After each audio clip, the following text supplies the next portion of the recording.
mesin ini berlawanan dengan arah jarum jam. Sebelum memasuki pada ruang bakar, di sini saya akan memperkenalkan sedikit tentang komponen-komponen mesin. Pada komponen mesin atas itu ada klep in dan klep X. Digabungkan dengan templar atau rocker arm, dan ini ada per. Di dalam per ini ada kuku klep atau biasanya disebut dengan kuku macan. Ini ada topinya, ini ada setelan klep, noken as, dan pemutar noken as ini adalah kamprat. Ini.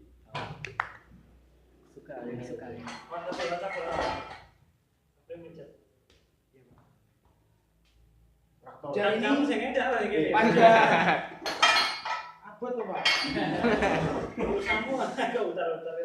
Dan ini ada piston. Piston biasanya kalau pada mesin 4 tak itu terdiri dari 5 ring atau biasanya disebut 5 berserker. Ini 1, 2, 3, 4, 5. Kenapa itu? Ring apa aja? Ini ring untuk ring saringan oli, penghambat oli. Yang ini kompresi. Yang ini ringin pintu. Kayak dokter Ska, Pak.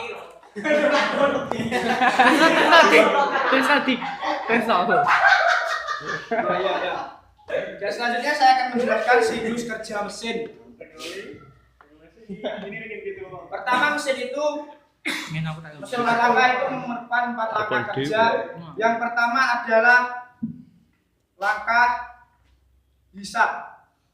Langkah hisap itu adalah dari piston pada saat di TMA menuju ke TMB, dan pada saat itu klep in membuka, dan pada saat itu juga campuran bahan bakar dengan udara masuk ke ruang bakar.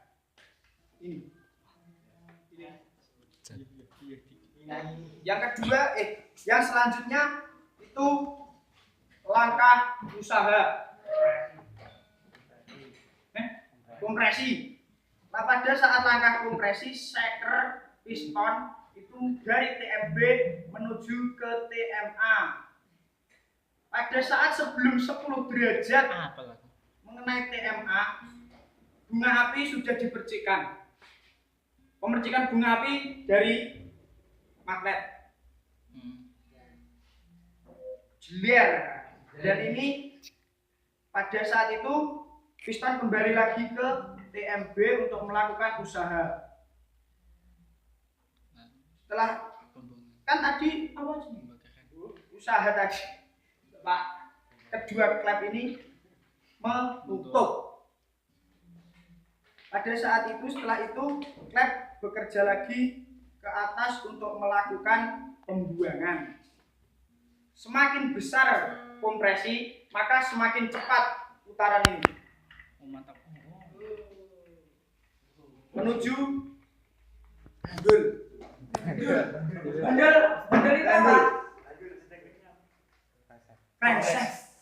Crankshaft itu bandulnya, crankcase adai. Adai itu apa? Kurang mikir. Ini poros bandul.